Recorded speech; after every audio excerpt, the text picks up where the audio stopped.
Ko ngā McPhail kei te rārangi kai I tēnei pō, he hapa whakatairanga hei āpitihanga. Then look at McDonald's new McDLT. I'm talking quarter pound of beef on the hot side. The new McDLT. Nau mai ki Mojo Māori, anei ngā pito kōrero mo te taumata ngahuru failed McDonald's products. When you need to make a good impression, it's the ideal choice.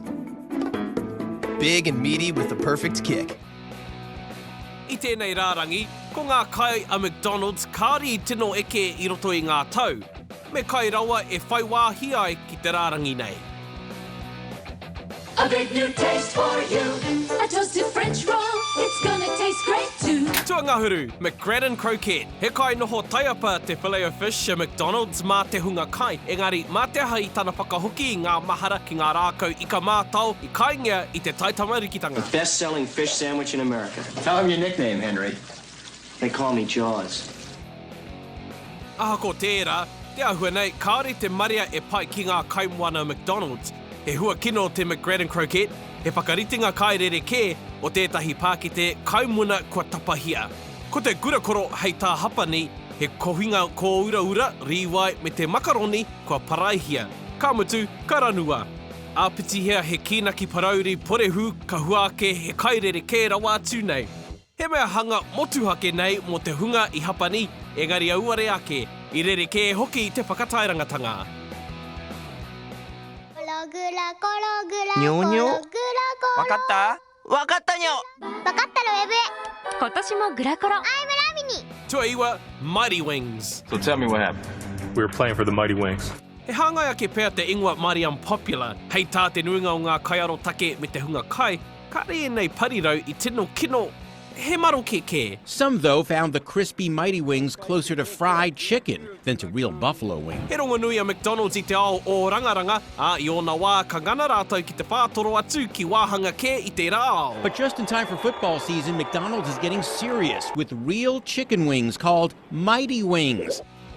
Engari, nā te nuinga kōwhiringa parirau hei e mōhio tiana, e hara I te maria te he ka u rātou ki tā rātou I mōhio ai. I heke te utu I te kotahi tāra ki te 60 heneti mai a parirau I te iti o te hunga hoko. He mea whakaheke te utu e ai te nama o te 10 miriona parirau e toi ana I te hingangatanga o te kai nei. One bite, and you'll never give them up.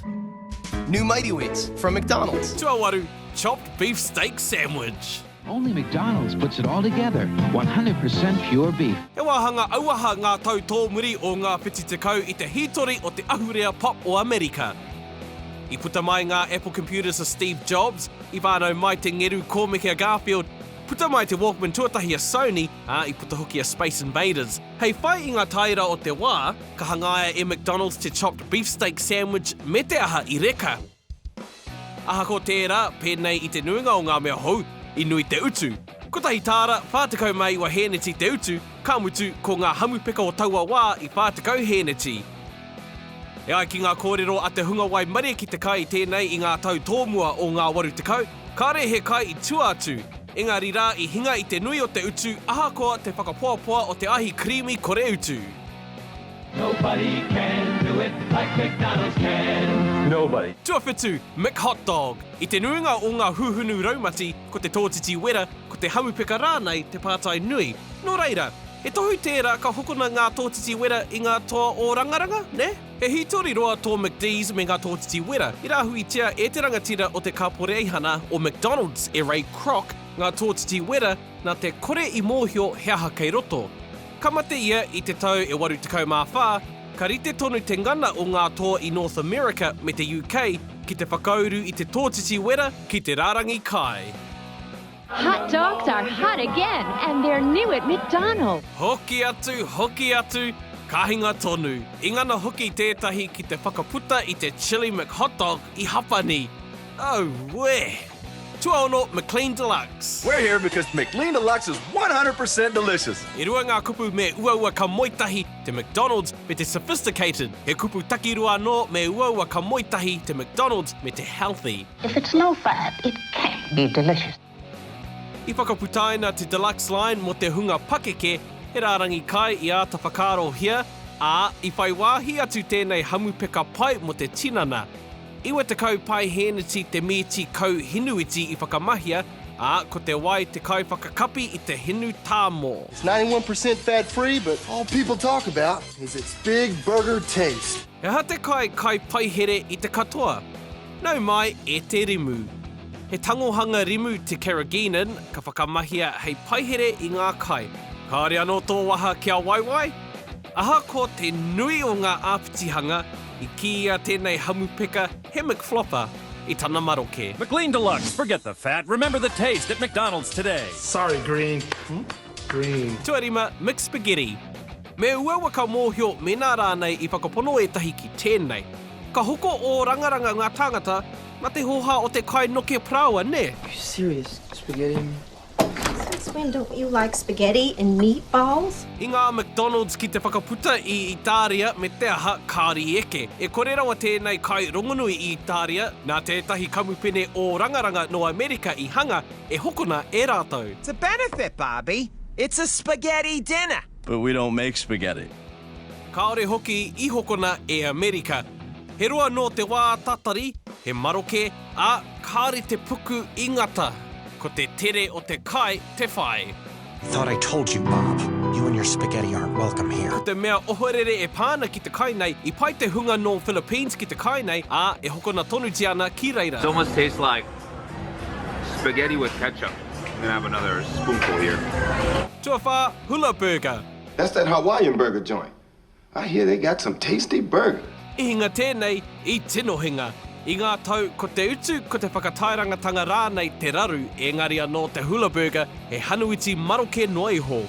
Nā Ray Kroc I eke ai etahi toa hoko kai ki taumata ke atu. Engari, kāri eke tana hamupeka pai nāporo. I ona rā, kāore ngā katorika I kai miti ngā praere.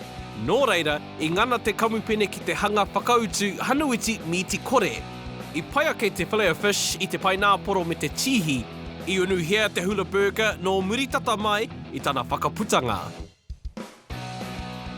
He calls them my Hawaiian burgers. Well, they don't taste like burgers at all. They taste like styrofoam. Tuatoru, McAfrica.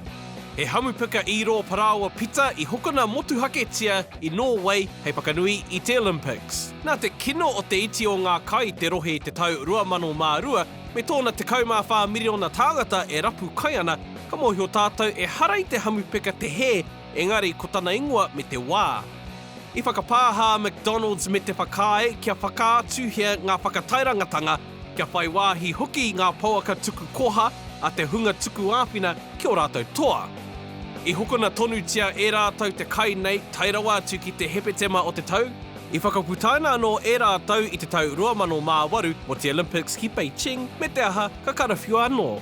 Tuarua, McDLT. Well, what do you want, Michael? A McDLT? No, I already told you they don't make those anymore. You know, sometimes it's a regional thing. You could ask. No McDonald's anywhere makes a McDLT anymore. He rongonui tēnei I te ao o ngā kai o rangaranga kāri I eke. He pai ake mēnā ka waiho ma Jason Alexander tēnei e whakamārama atu. The beef stays hot, the cool stays crisp. Put it together, you can't resist. Could be the best lettuce and tomato hamburger ever. Me mihi tā rātou hanga I tētahi pauaka wāhanga rua, kia kai o ta tonu te tōmato, me te retehi, engari, he maumau wā tonu. Waihoki, ka hokona ngā o rangaranga kia tere te kai. He tuki ngā mātā pono o rangaranga te ata whakarite I ngā hawhe e rua o te hamupeka nei, me te kore I makere kai, aha ko te māma o taua mahi. I'm just saying they have all the ingredients for a McDeal. Aha ko ngā mahi a Aretha Franklin, kāre tonu te hunga hoko I rata mai. I mua I te huranga o te tino, anei etahi hei whakawātanga. The Son of Mac for just $2.50. It's the taste of a Big Mac in a snack. The stone ground mustard sauce. Mmm. The soft, comforting potato roll. I'm in the zone.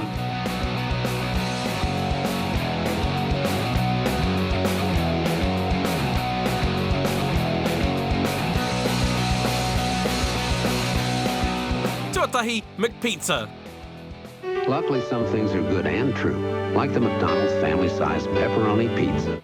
I ngā tauwaru tekau, no McDonald's te whātekau pai heneti o te hunga hoko hamupeka I Amerika, engari ka heke te nui o te hunga hoko kai I te wā o te hapa. No ngā toa nui pēnei I a Pizza Hut, te hapa. Aha koa no Mickey D's te parakuhi, I kona te hia ki te kapo I ngā wāhanga kai matua e toru o te rā. Aha ko tā rātou whakamātau I ngā tini parehe I ngā tauwhitu tekau.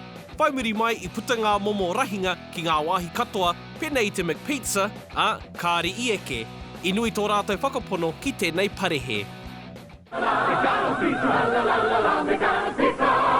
I pai ki te hunga kai tēnei parehe, engari anō te wā tatari. I hinga tēnei kai, nā tēnei kamupene rongonui mo te whakarite wawe I ngā kai I te roa o te wā tatari. For the first time ever, he'll make dinner for his family. He raru te parehe I ngā mahi pai a McDonald's, I moi te kaupapa parehe a McDonald's I ngā tau tōmuri o ngā iwa tekau, aha ko I te hoko tonu ētahi toa I ngā momo parehe tauno atu ki te tau 2000 me ngā kōrero e mea ana e hokona tonu te ana e ngā toa e rua I te US. No dessert for me, Mom. I don't deserve it. Family-sized pepperoni pizza. It's a parent's dream come true. He te whakai rānei koe ki te rārangi, hea te McPhail nui I te rārangi kai a McDonald's, o hauru tia Mojo Māori kia kite I ētahi atu kai rereke. It's a good time for the great taste of McDonald's New McD.